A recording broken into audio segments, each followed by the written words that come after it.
All right, what's up, guys? Welcome back to another episode of the Living the Dream podcast. Today on the show, we're going to talk about how Napoleon Hill would call me out. And really, it's because I read his book, and one of the chapters in his book is about the law of saving and how saving is really good because simply live off 90% of your income and put away 10% every month. And, don't accumulate debt that doesn't pay for itself. That would be good debt. He might even say don't accumulate debt, but specifically, debt that doesn't pay for itself, in my opinion.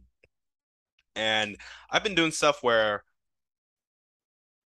I've kind of foregone the saving for the sake of investing in myself. And this is a really weird thing because people always say invest in yourself, invest in yourself. Where's the money coming from? You'll find the money.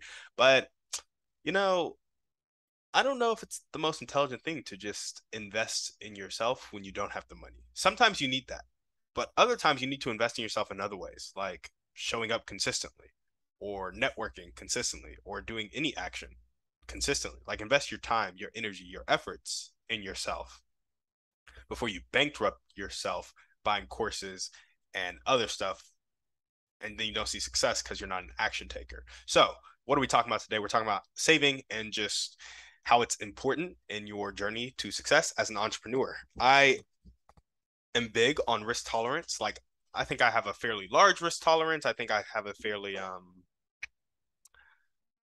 yeah, I'm willing to take risks. It doesn't really bother me because when I was first reading success literature, they were like, you're probably gonna have to take risks. You're probably gonna have to do stuff that other people don't do. So typically, if the common person is telling me to do it, I tend to not do it because I don't want to be common.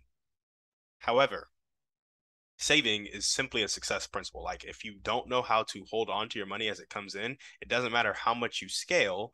So say, for example, I get a $200,000 check. Well, I'm going to think, how can I use that 200,000 to invest in the business as opposed to how can I use 150 of that to invest in the business because 50 off the top comes to me immediately. And so I do think all of your money should be used to invest outside of a set savings amount. So you should have an emergency fund and then you should have like um, maybe some savings outside of that emergency fund just for other stuff you want to save for. Like maybe it's a car, maybe it's a house, maybe it's a big purchase, whatever it may be. But outside of that, I think all of your money should be invested. But I don't even have that. I'm really like basically at the point where I'm living paycheck to paycheck right now. And not because I don't have extra money every month, but because I take my extra money every month and I invest into myself. So I'll buy Tony and Dean's course. I'll buy something for business. I'll learn something. I'll try out some software. I'll do this. I'll do that. But my lack of consistency, it isn't producing returns. And really what I need in my life right now is consistent action, consistent effort, consistent energy, because I know the stuff I need to know. I just need to do the stuff I need to do and become the person I need to become. And that just takes time. No course is going to accelerate that process unless you lack knowledge. If you lack knowledge, go buy a course, but typically you know what you need to do already. You just need to go do it. You need to do it consistently for a specific amount of time. And this ties into patience because the reason I'm investing in myself so heavily and not taking the time to save is because I'm like, oh, when I increase my income, I'll save. Oh, when I do this, I'll save. Oh, when I do this, I'll save, which I genuinely think I will. But many people have been deceived by themselves before, and I'm starting to question whether or not I am deceiving myself. So, big thing for me is getting back on the budget, getting back to saving, and then also investing in myself, but just making sure my savings account is growing until it reaches that 6 month to 12 month in expenses threshold. Um, Outside of that, man, that's the only real reason Napoleon Hill would call me out, or that's the reason we're going to talk about today. He would actually probably call me out on all 15 laws of success, but saving specifically, I've been doing a piss poor job with that, and I make more money than I spend. But it turns out I just end up spending that extra money in a consumer type of way. But it's just a consumer way in business. And it's really interesting because consumerism hinders a lot of people. But um, I would say I'm not like I won't even buy myself new clothes because I just don't care about new clothes, but I will invest in myself without a thought. Like I'll drop $1,000 on the course or something if I have it in my bank account without a thought. And that is not the best move when you're doing it in a consumer like way. So you can invest in yourself with a consumer mindset. I think that consumer mindset, when it comes to investing in yourself, really comes from a lack of patience or a lack of focus or a lack of clarity. And I think it's kind of all three combined because I think they're all rooted in a lack of patience. Like when you're trying to get money fast or trying to do things fast, you're not willing to focus on something for a long time because you need it to work fast. And when you focus on it for a month, for 2 months, and it doesn't work, you're like, I need it to work faster than this. I'm gonna go find something else. When really, it's like if you just stuck with something, just stick with it for a little bit longer, and then a little bit longer, and then a little bit longer. It'll work, and it'll work in this time span of 3 years, 4 years, 5 years, 10 years. Like 10 years from now, I'll be 33. If I'm a millionaire by 33, I'm well ahead of a lot of people, right? And so I'm just on such a rush timeline that I'm shooting myself in the foot at every turn because I'm not saving. I'm not being consistent. I'm not being focused. And so that's one of the reasons Napoleon Hill would call me out. And I'm calling myself out on the podcast. Hopefully, you guys can hold me accountable to this.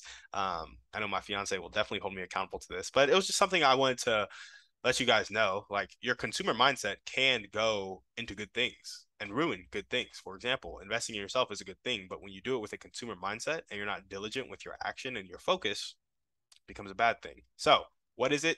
Saving your money. That's what we're talking about today. Where has it shown up in my life? I've just done a lack of saving money because I've taken my consumer mindset into the space of investing in myself. And really, what I need to do is chill out, focus on one thing I can do every day to tick the needle forward, like literally one thing for one goal.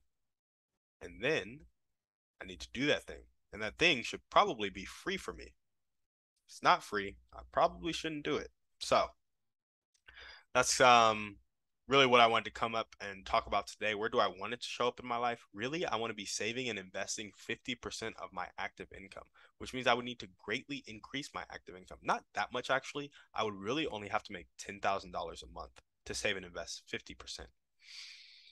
And obviously, that 50% would all go towards an emergency fund until I get 6 to 12 months in savings. And then it would go into like a vacation fund or something like that until I get where I want to be with my savings accounts, with my extra money. And then outside of that, all extra money would go into investing, either in real estate or in the stock market. So that's where I sit. That's kind of where I am. That's where I want saving to show up in my life. And it just hasn't because I've been putting all of my money into investing my income.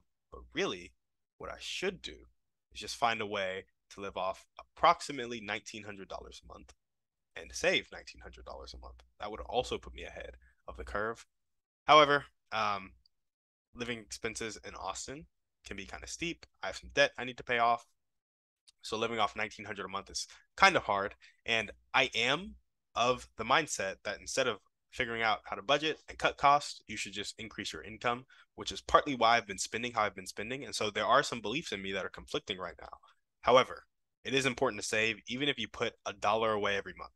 Just get paid and be like, this amount of money is going into my savings account and I'm not touching it. I'm going to figure it out for the rest of the month.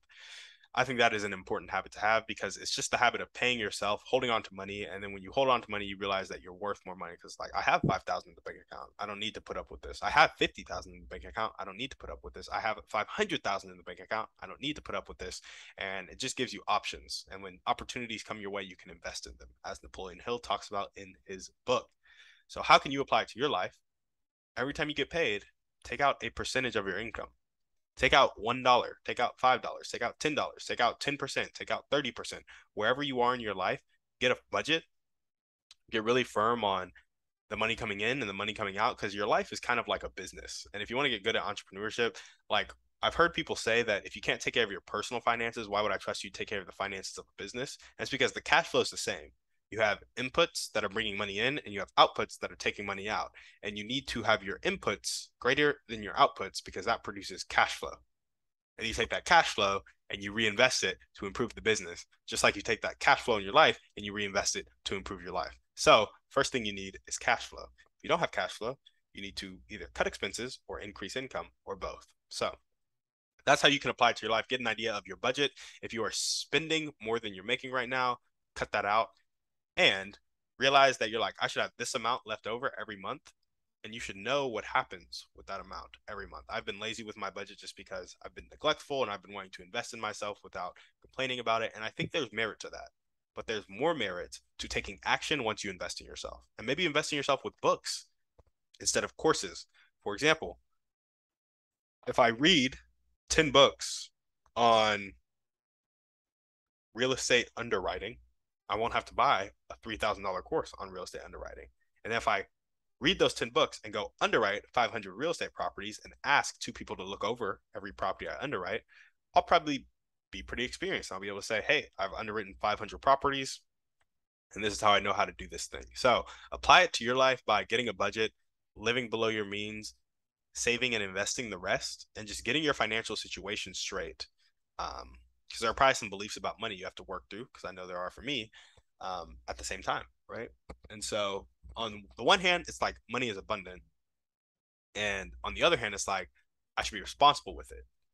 And so I think those are two conflicting ideas in my head right now of like money is abundant, and then I should be responsible with it. But you also got to look at where your action, what beliefs your actions are aligning with. For example, if money is abundant and I don't want to work my job and I'm only working it for money, do I really believe money is abundant? No, probably not. And so there's some beliefs you got to work through, right? So I'd say apply it to your life, get a budget, live below your means, get good habits of saving and investing, and then work on your beliefs around money, beliefs around the world, and just diligence. Like be diligent with your energy, your time, and your effort, and don't just try to spend money to fix a problem when you don't have money. Like use the other resources, which you are plentiful in, which is time, energy, and effort. So there we go. That's what we want to talk about today. Yeah, I just thought it was important because for you, those of you who are early on your entrepreneurship journey, you'll hear a lot of people say invest in yourself, invest in yourself, invest in yourself, and then you'll get sold on a course that's like $5,000, $10,000 when you don't have the money.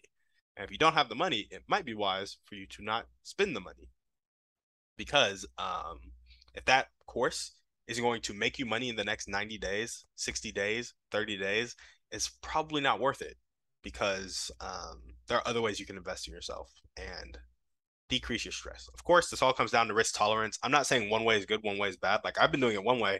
I don't feel particularly bad about it, but it's like it's getting to the point where some responsibilities might be shirked if I keep on how I'm keeping on. So got to reevaluate, got to cut some stuff down. I'm making plenty of money. I'm fine. Um, but it's just the idea of being responsible and making sure your outlook and your emotions on life aren't impacting your success, which is really what's happening with me. Like my patience, my lack of patience, the previous lack of focus has all been making me buy stuff that I didn't really need. And that is basically a consumer mindset taken into the investing world. So get focused, get patient, get clarity, and go execute. On that note, as we always ask, go ahead and shoot this podcast to 1 to 3 people you know need to hear this message. Give us a 5-star review on iTunes if you liked the show, and we're out.